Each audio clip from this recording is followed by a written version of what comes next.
Hola, bienvenido a Si Te Soy Sincera Podcast, un podcast que pasa la voz de oído a oído. Yo soy Ashley Delgado y me encanta aprender de todo aquel con el valor suficiente para contar su historia. Para mí todo el mundo tiene algo que contar y, más importante, algo que aportar al mundo.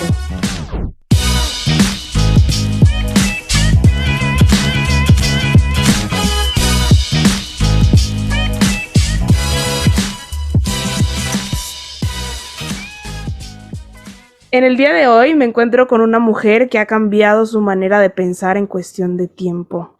Georgina es life coach de tiempo completo en Estados Unidos, ayudando a muchas más personas en su crecimiento personal. Además es psicóloga, madre y una mujer que, como yo, es una apasionada por la vida. Pero bueno, dejemos que ella nos cuente su historia. Hola Georgina, ¿cómo estás? Hola Ashley, pues me siento muy honrada de estar aquí contigo y que consideres pues sí que somos valientes por estar aquí hablando de lo poco o mucho que podemos aportar, y tienes razón, todos tenemos algo que aportar, todos. Todos, y siempre se puede aprender de cada persona que conocemos. Y bueno, el día de hoy hablaremos sobre la positividad como estilo de vida. Pues creo que es un tema que a muchos nos puede ayudar e impulsarnos a trabajar por nuestro crecimiento personal. Georgina hace un tiempo se convirtió al budismo y es algo de lo que también hablaremos un poco. Pero Georgina, cuéntanos, ¿cómo o por qué decidiste tú hacer este cambio en tu vida? Pues ahora sí que voy a hablar como budista. Yo creo que esto ya es por karma. Ya les explico, ¿no?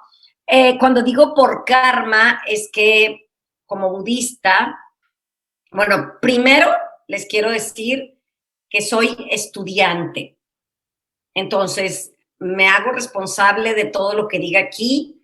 Lo he ido aprendiendo de maestros, de las monjas con las que estudio principalmente, pero no soy una, vaya, experta en budismo. El budismo es de lo más extenso, rico, con lo que me he topado. Entonces, me siento hasta cierto punto, pues podríamos decir, analfabeta en el tema. Tengo ya varios años. ¿Cómo fue que me inicié? Pues sí te puedo decir que soy cuestionadora, exploradora. Desde niña había muchas creencias, ideas, la religión en sí, que nunca me terminó de cuadrar, de satisfacer. Me quedaba cierto punto hasta infantil. O sea, yo decía, a ver, ¿cómo que hay alguien que está dirigiendo mi vida? Y entonces, ¿para qué? Muchas cosas. Entonces, crecí católica y así seguí por muchos años, aun cuando yo quería investigar más, pero pues budismo en México y donde yo vivía era así como inaccesible totalmente. O Sí, sea, muy yo poco. libros ni nada que yo supiera, ¿verdad? O sea, en mi entorno. Y entonces un día hace ya como, yo creo como 15 años, tal vez, entre 15 años, mi hija me regaló un curso en una escuela muy reconocida que la recomiendo mucho, Casa Tíbet de México, en Monterrey, y me regaló un curso de introducción al budismo que duraba 3 días. Y después de ese curso yo salí encantada. La verdad es que a la fecha todavía no hay nada que yo dude del budismo. El Buda, si algo tiene, es que nos hace que nos cuestionemos, que no le creamos nada, que lo experimentemos, que realmente pues lo descubramos, por así decir, por nosotros mismos, lo que él nos dice. Y entonces fue como yo empecé, pero la verdad, y esto lo cuento casi siempre, duré, no me acuerdo, 2, 3 años encantada con el budismo, y de pronto empecé a sentir miedo, mucho miedo de no creer en Dios, porque los budistas pues no es una religión para empezar y no creemos en Dios. Y entonces sí empecé a sentir mucho miedo, me empecé a sentir como sola, ahora sí que ese miedo a la libertad y ese miedo a hacerte responsable de que tú eres el hacedor de, de tu vida. Y entonces me topé con misticismo cristiano, lo cual me fascinó y estuve estudiándolo por un tiempo. Y misticismo cristiano, así para los que no saben nada, es cualquier teoría, disciplina, filosofía que tiene como objetivo que vivamos la unidad. Entonces, como que ya me iba acercando un poco. O sea, ya en misticismo cristiano, en el que yo estudié, que se llama El Camino Infinito, de Joel Goldsmith, también se los recomiendo mucho si de plano sientes mucho miedo como yo de no atreverte a experimentar o explorar lo que es la filosofía budista. Entonces ahí estuve y me metí de lleno como por 5 años. Me encanta mucho porque creo que de verdad, paradójicamente, fue lo que me dio las simientes, la raíz, las semillas, no, ni las simientes ni la raíz, me dio la estructura para poder realmente luego ya entrar en el budismo. ¿Por qué? Porque el misticismo cristiano ya no te hablan de un Dios separado, ya no te habla, sí te siguen mencionando Dios para todo, pero ya hablan de que Dios es una conciencia divina, hablan de que Dios está en el todo, de que Dios es una ley, Dios es el es, lo que tiene vida es Dios. Y entonces, después de 5 años de estar estudiando eso, dije, a ver, esto se parece mucho al budismo, y entonces me fui más, así de plano, un día cerré mis apuntes de misticismo cristiano, le dije a mi maestra, muchísimas gracias, realmente me has ayudado mucho, me has enseñado mucho, pero ahorita retomo mis apuntes de budismo, retomo mi camino budista y aquí estoy a la fecha. Entonces, no, bueno, estoy ahí como un poco en el limbo. El budismo es en sí una religión, no es un estilo de vida.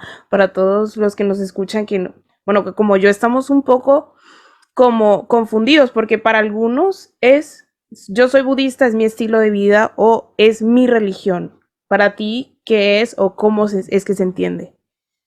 Mira, en realidad podríamos cuestionarnos, ¿el budismo es una religión? Si es una religión, viene del latín de religare y es reunirte con Dios. Entonces, si partimos de ahí, el budismo no es una religión.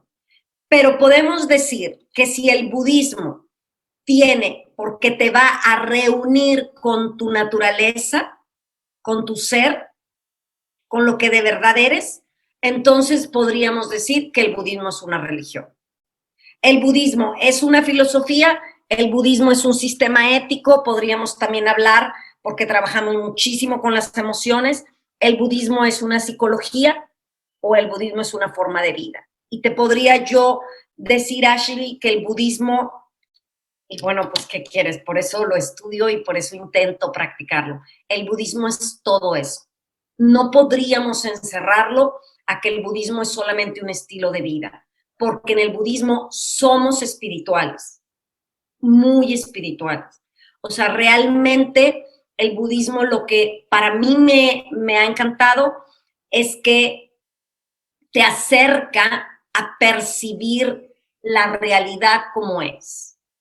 Y hay, por ejemplo, 2 términos que a mí me encantan, que es la interdependencia, o sea, que hay una interconexión con todos los seres vivos, con todo el universo. Vaya, yo no puedo existir yo sola por mí sola. ¿Verdad? Todo es una interdependencia e interconexión.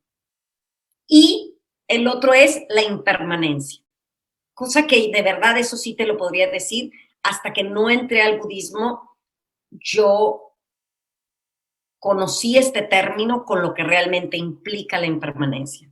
¿Y qué implica la impermanencia? Que si hay una constante en este universo es que es el cambio.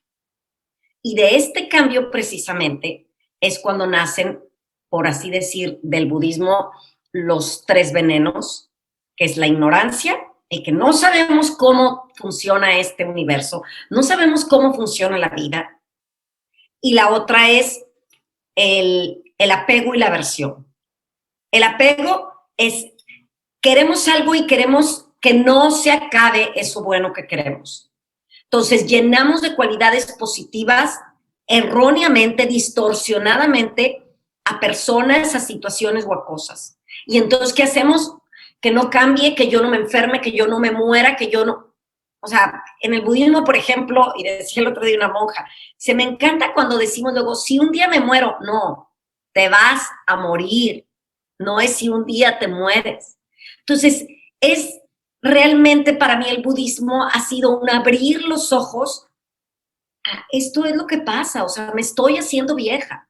Mi naturaleza es envejecer, mi naturaleza es morir, mi naturaleza es enfermar. Claro, pero llegar a qué? A este despertar que alcanza el Buda, que es un despertar a ver realmente las cosas como son. Y bueno, la aversión, que era el apego y la aversión, que son los dos grandes venenos, y la aversión es también al revés del apego. Llenamos de cualidades negativas situaciones, personas o cosas. Y si yo no tuviera a la vecina esta que me cae tan mal, yo sería feliz. Entonces el budismo, poco a poco, Ashley, es un camino, para mí, ha sido exageradamente gradual. ¿Por qué? Porque poquito a poquito voy aprendiendo a internarme y a vivir en esta impermanencia, en esta interdependencia, pero que yo puedo, cultivando mi mente, entrenando mi mente, a poder estar feliz, que es ahí cuando decimos, trascendió el dolor el Buda, pero no lo trascendió porque lo desapareció, sino porque aún en medio de una situación dolorosa, enfermedad, una situación conflictiva, imagínate que podemos estar en paz.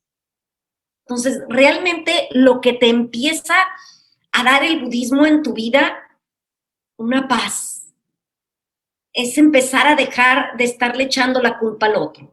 Para mí, y eso es bien fuerte, porque por eso al principio tuve miedo, porque ya no había un Dios a quien culpar, ya no había un Dios a quien pedirle o echarle la culpa, sino es hacernos adultos, crecer y decir, pues sí, sí pasa, me voy a enfrentar a la muerte y no nada más de mis seres queridos, a la mía.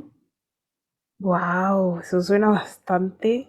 Yo nunca, o sea, nunca, cuando estaba en todo eso del colegio a uno le enseñan las religiones y incluso ponen el budismo como una de las religiones del mundo y eso es algo que si tú no te tomas el tiempo de leer y aprender, jamás vas a saber que es mucho más que eso, que va muchísimo más allá.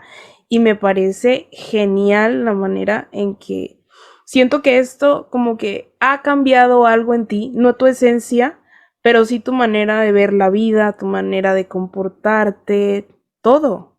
Y esto es precisamente uno de los objetivos del budismo, acercarnos a percibir las cosas como son y no como queremos que sean. A mí me encanta la frase de, no es la impermanencia lo que nos duele, sino el querer, creer o desear que la impermanencia sea permanente. O sea, en el momento en que logremos ese cultivo de mente, donde podamos estar ecuánimes, ¿sí?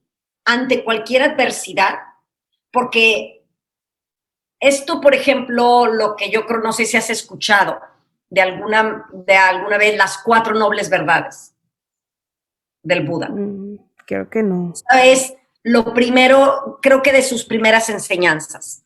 Las 4 nobles verdades es que el Buda, bueno, tiene una vida hermosa. Los invito a que lean cualquier autobiografía, cualquier biografía. Hay una buenísima que no me acuerdo el título del nombre, pero es Thich Nhat Hanh, un monje vietnamita, que habla precisamente de la vida del Buda. Pero bueno, él dice que hay 4 nobles verdades.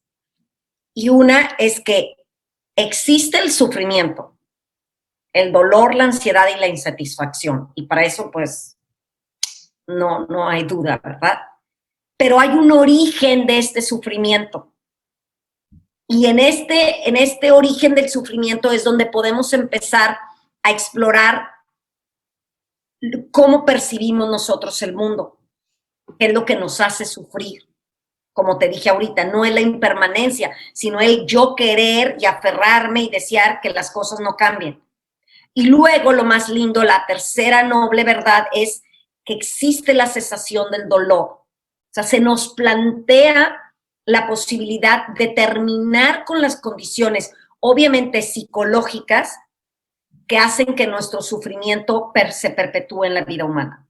Y la cuarta noble, que existe un camino o un sendero, que son las enseñanzas del Buda, para seguir con la transformación de nuestra vida.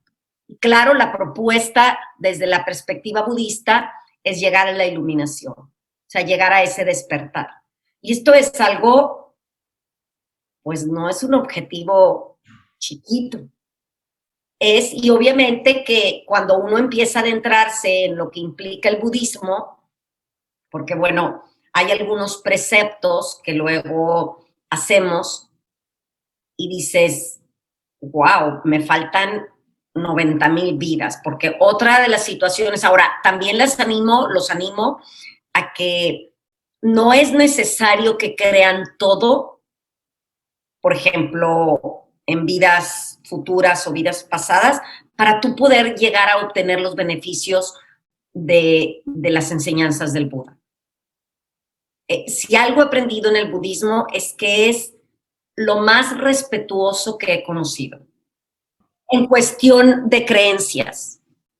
Por ejemplo, nosotros que somos estudiantes, alguna vez con pláticas con nuestros maestras, una dijo, ay, pero es que la verdad es que yo no creo en el Buda, pero a mí sí me gustan estas enseñanzas, y si hacemos la meditación, puedo yo pensar en Jesús. Y la monja, tú piensa en lo que tú quieras, en lo que a ti te dé paz, en eso piensa. Vaya, es respetar que si el otro cree en la reencarnación, cree, y si no cree, no. Obviamente que hay niveles en tu estudio que de pronto dices, ok, ya esto no le voy a continuar yo porque ya con estas creencias yo no comulgo. Pero la verdad es que te va llevando de la mano, que como te decía al inicio, Ashley, llega un momento en que todo, no hay nada que se contradiga. Sí, como por ejemplo en algunas religiones que hay dogmas de fe. Es que tú para entrar aquí tienes que creer en esto. Y tú la verdad tienes muchas dudas y dices, ¿cómo? O sea, ¿por qué tengo que hacer esto? ¿O por qué me tiene que dar a alguien la absolución o situaciones, punto? ¿O por qué yo tengo que confesárselo a alguien? Sino realmente esto es un proceso de mucha responsabilidad.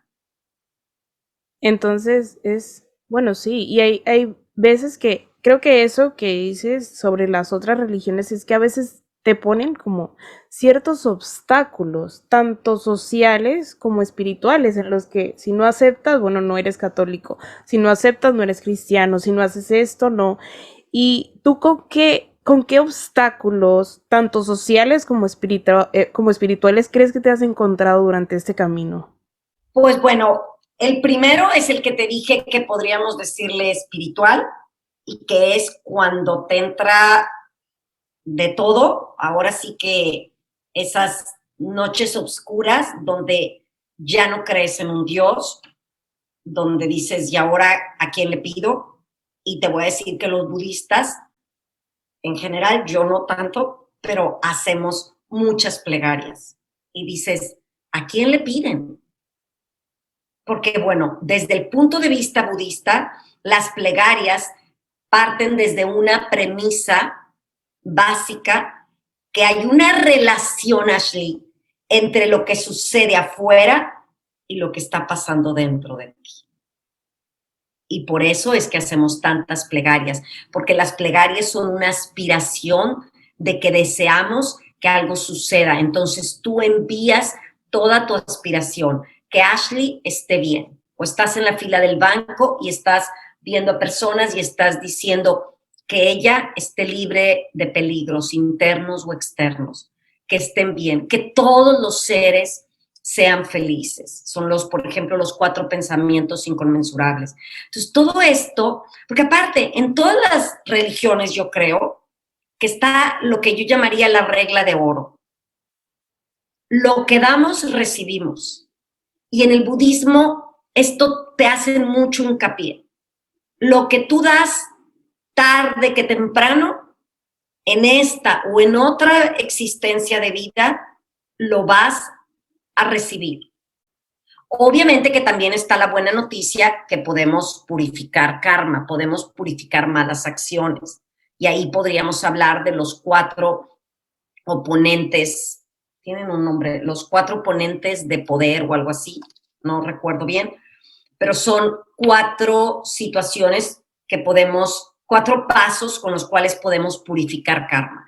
Obviamente, no me acuerdo exactamente, pero es el arrepentimiento. Primero es tomar refugio, tomas refugio en el Buda, en el Dharma y en la Sangha Suprema. ¿Qué son?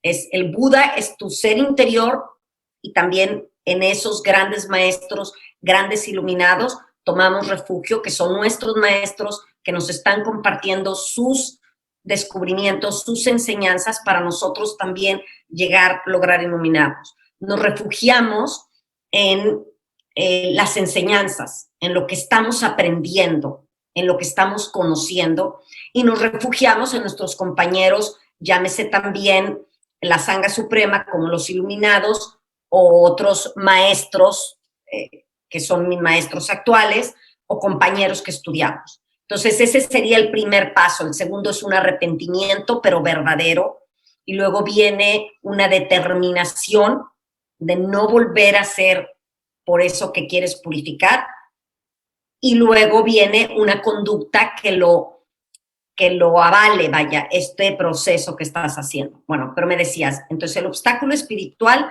sería eso, el decir, entonces yo estoy sola, pero al mismo tiempo saber que no estamos solos porque estamos interconectados.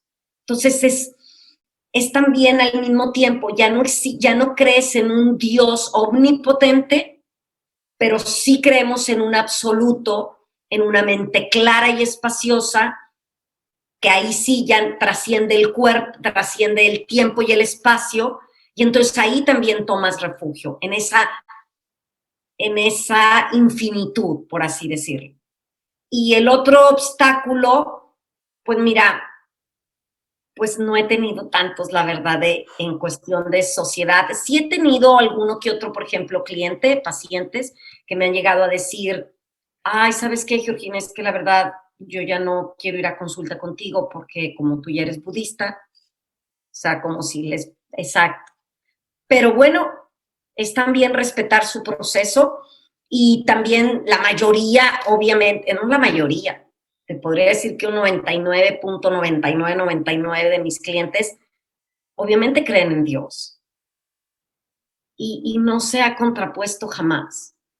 Ese podría decir que pudiera ser un obstáculo, pero la verdad es que no lo ha sido, porque gracias a Dios, a que tengo también el conocimiento del misticismo cristiano, pues también si tú llegas y yo veo que realmente esas son tus creencias, pues las voy a respetar, y al contrario, vas a encontrar también apoyo en cuestión de tus creencias. O sea, yo no me voy a oponer ni me voy a poner a decirte no existe o algo. Pero también para decir que somos budistas se requiere mucho, Ashley. Yo todavía soy bastante humilde para decir que ya lo soy. Estoy en un curso de formación de 8 años, creo, o 9, creo que lo acaban de aumentar 1, y apenas llevo 2. Entonces, me falta muchísimo, muchísimo. Pero bueno, sí sé que este es mi camino. O sea, estoy convencida. Porque es un camino, como insisto, de mucha responsabilidad. Responsabilidad con uno mismo. Aprendes muchísimo, Ashley, amarte incondicionalmente a ti mismo. Y esto es primordial para poder amar a los demás. Aprendes a comprenderte, a entender el por qué has hecho determinadas situaciones o cometido lo que hayas cometido.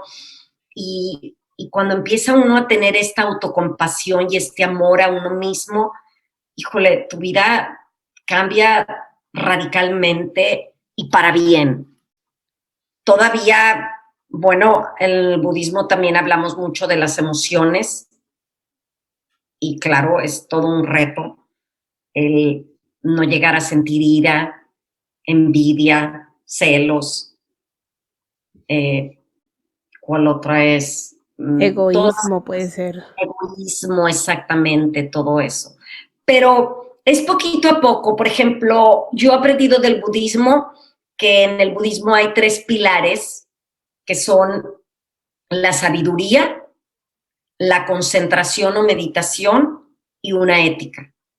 Y los 3 no se da uno sin el otro. O sea, hay que estudiar mucho, vaya, hay que aprender mucho.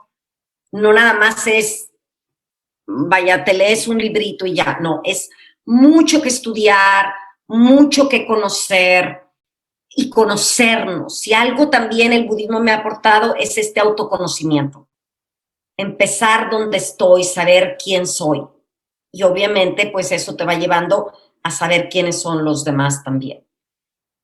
Inclusive llegamos a aprender que la ira y que todo esto en Occidente lo tenemos como, bueno, pues es que te tienes que enojar porque si no, no te van a hacer caso. O te tienes que gritar porque si no, no te van a hacer Nadie te caso. va a dar el respeto que tú quieres que te den, ¿no? Exacto. Imagínate llegar a verdaderamente no sentir ira porque realmente llegas a comprender al otro desde dónde lo está haciendo y dices, yo no lo voy a hacer tan importante en mi vida y no me voy a enojar, pero no nada más como una decisión, no me voy a enojar, sino llegas a tal nivel de comprensión que esas emociones ya no son, ya no te perturban. Es que si nos cuestionáramos, por ejemplo, ¿por qué nos enojamos todos los días? Pues a veces podríamos parecer locos o inconscientes o niños. Nos enojamos como niños, rabietas que hacemos, y hablo por mí, ¿verdad? Y es que creo que así empieza este proceso que me cuentas, porque empieza con esa duda. Tú te sentías inquieta de por qué, por qué, por qué. Y es lo siguiente que hiciste, bueno, vamos a intentar saber el por qué. Y te encontraste con que tenías que romper un cascarón, que era tu manera de pensar que traías antes, para poder entonces hacer ese crecimiento personal. Y me encanta que ese proceso empieza como desde una semillita, que es la duda, la inquietud, la curiosidad. Y creo, o sea, de verdad siento que este proceso ayuda, te ayuda a ti y ayuda a todas las personas que estás ayudando con tu trabajo, incluso a todas las personas que conoces, porque de verdad que inspira. Y a mí, por ejemplo, ya yo siento que me has plantado esa necesidad de cuestionarme, ¿no?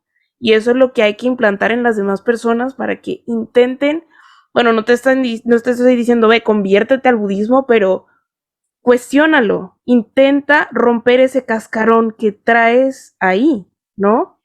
Y sabes que, Ashley, cuando fui a mi primer curso al introductorio, una de las cosas que nos decía el maestro que nos lo dio es, no vengas porque no te vas a convertir en budista por 3 días, ni te vas a convertir en budista por un libro o en un año. Como yo te digo, yo no me atrevo todavía a decir, ah, ya soy budista. No, este es mi camino y estoy convencida de que lo quiero seguir. Pero ser budista, para mí, son palabras mayores.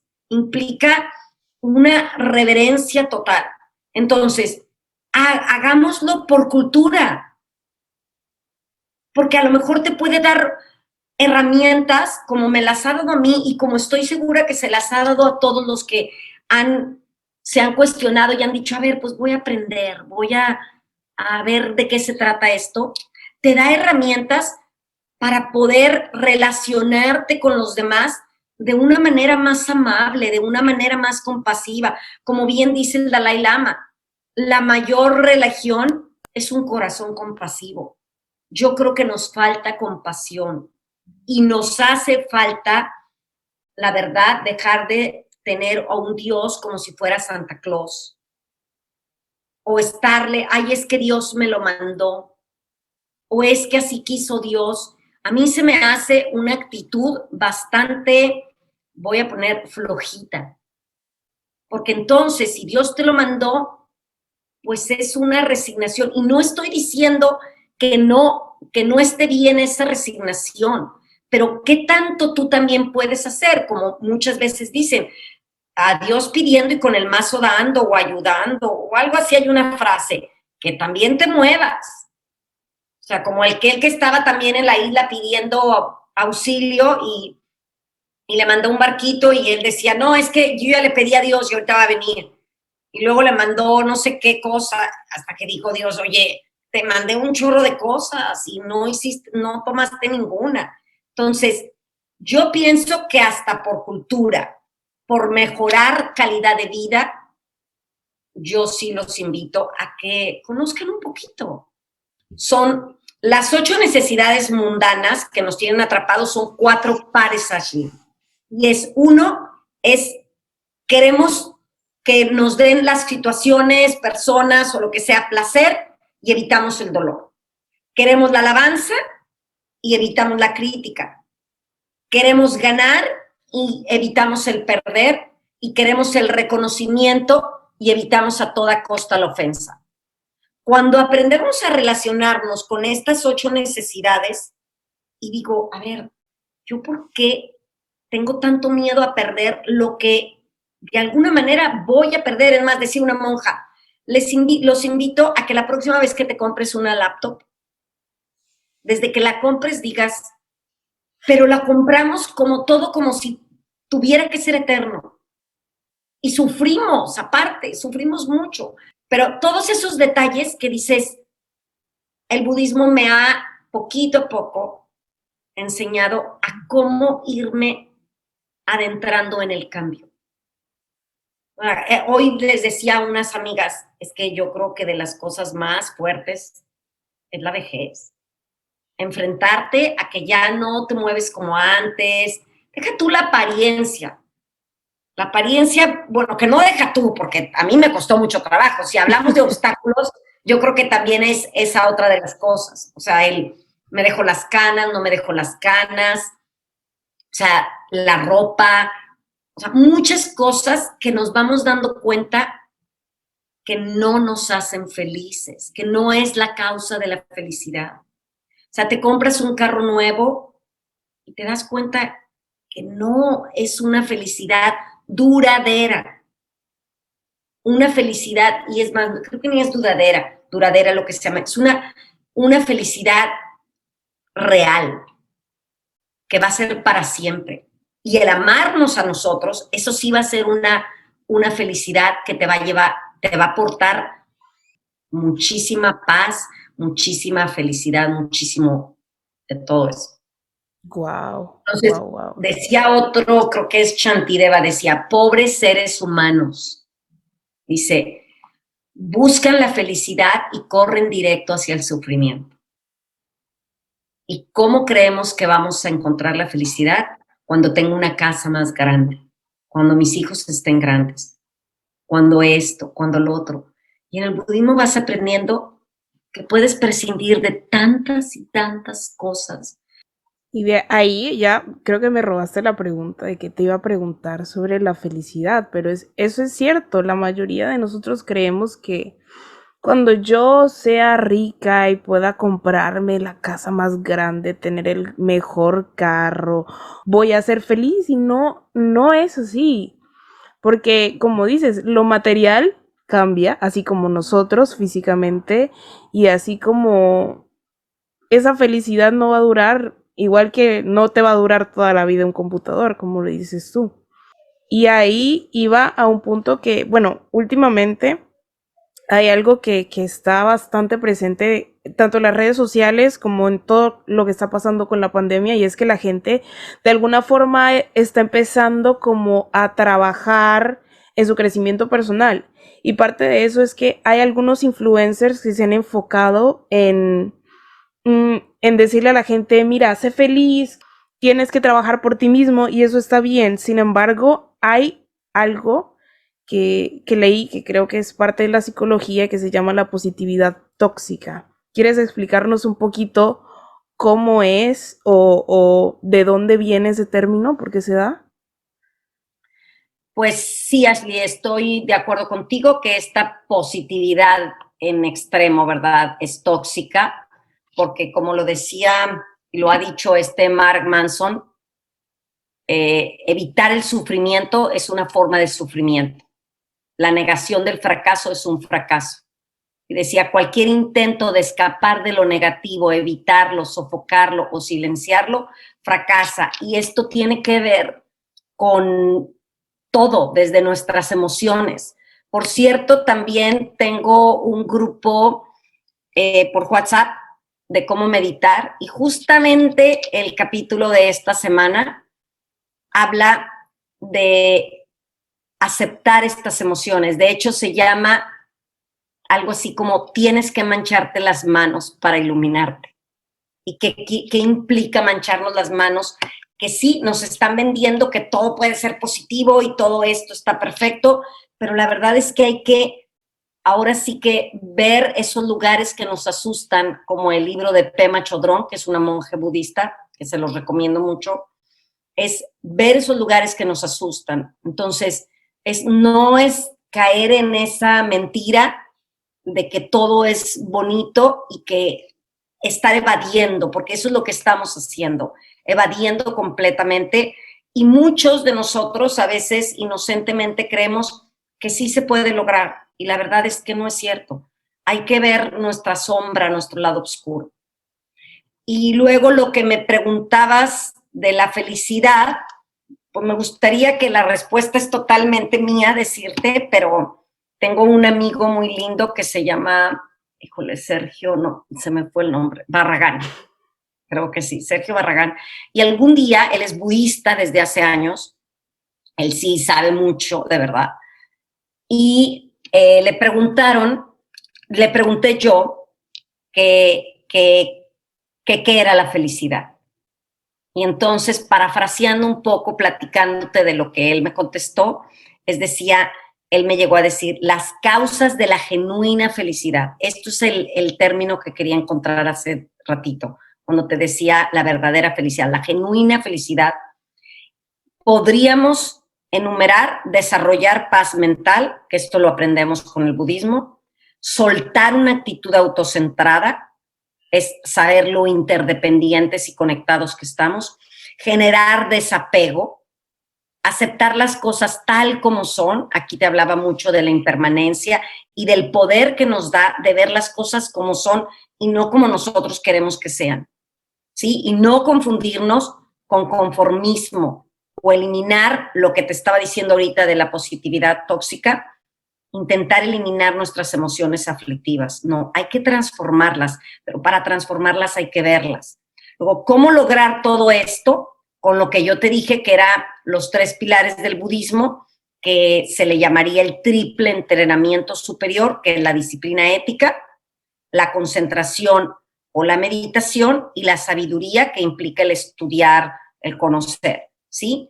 Y lo cierto es que es una pregunta muy difícil, porque hay tantas cualidades y habilidades que necesitamos cultivar como seres humanos que pues no es fácil, ¿verdad? Ashley, en el budismo, fíjate, te hablé del triple sendero, de las necesidades mundanas, o sea, todas estas cosas son de verdad temas que a veces los estudiamos cada uno en un mes o 2 meses. Y por eso te digo que me declaro en kinder, en más, en maternal en el budismo. Y no sabía que en el budismo se tomaran en cuenta tantos temas que veo que la mayoría van enfocados en eso, en el ser, en más que todo, en como te digo, hacer que la persona que está estudiando rompa con ese cascarón.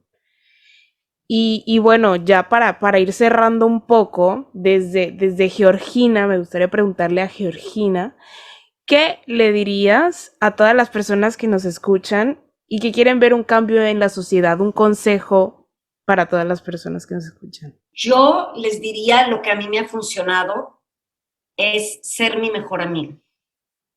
Que tú, el que nos estás oyendo, te conviertas en tu mejor amigo.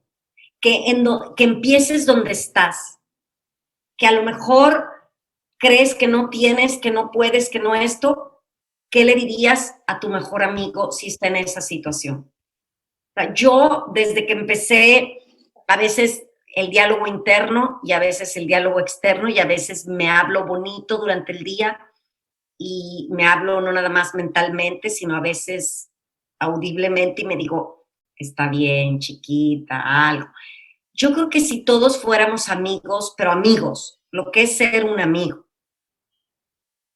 no, el mundo verdaderamente podría cambiar, porque no podemos dar lo que no tenemos. Y si yo no soy compasiva y comprensiva conmigo y empiezo a amarme como estoy, como soy, si yo no, y vaya que cuesta, como te digo, no te voy a decir ahorita, ya amo mis 59 años, pero bueno, cumplo en agosto, pero dices, ya no vas a volver a estar así de joven, disfrútalo.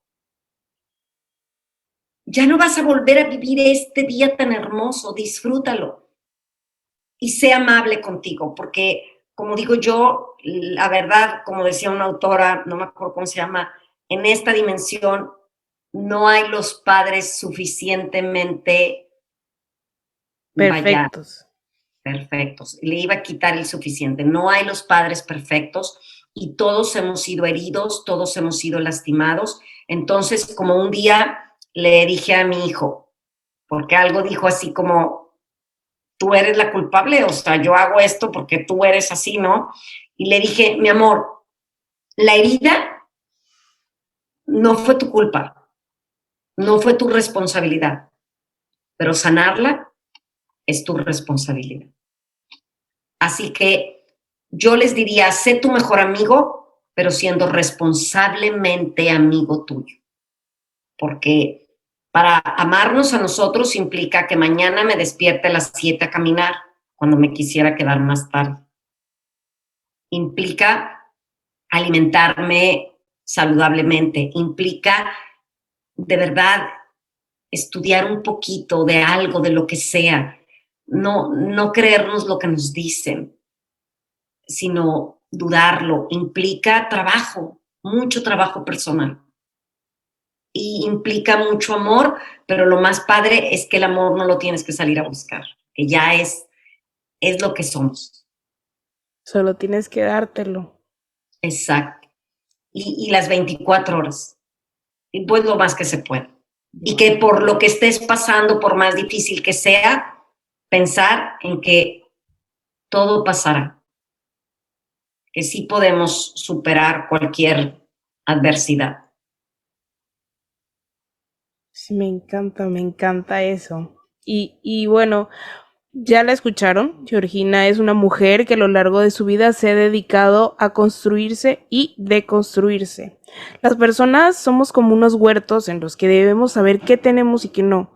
Saber cuidarse y trabajar en sí constantemente es un proceso que nunca acaba. Sin embargo, es satisfactorio saber que siempre se puede entregar algo de lo que cosechas en ti a los demás. Georgina es una líder que ayuda e inspira a muchas personas a cosechar ese huerto y entiende que trabajar en ti es un regalo, el regalo más grande que te puedes dar. Esta sociedad necesita de líderes que impulsan a otros líderes a crecer para así hacer de este mundo un lugar mejor. Gracias, Georgina, ya eres una líder con tu ejemplo y corazón, has ayudado a muchas personas a encontrarse y no hay mejor mentor que el que te ayuda a crecer. Muchísimas gracias, Ashley. De verdad te lo agradezco mucho. A ver si me acuerdo ahorita con lo que dijiste de la cosecha, de una frase que me encanta que decía, la cosecha, la siembra es opcional, la cosecha es obligada. O sea que lo que tú siembras lo puedes elegir, pero la cosecha va a crecer y esa sí ya es obligación. Y bueno, cada uno de nosotros es un minúsculo grano de arena en el universo. Sin embargo, todo es producto de algo y causa para algo mayor. Así que vive y aprende que entre tanta arena se construye una playa entera. Para mantenernos conectados, síguenos en Instagram como Sincera Podcast. Nos vemos muy, muy pronto.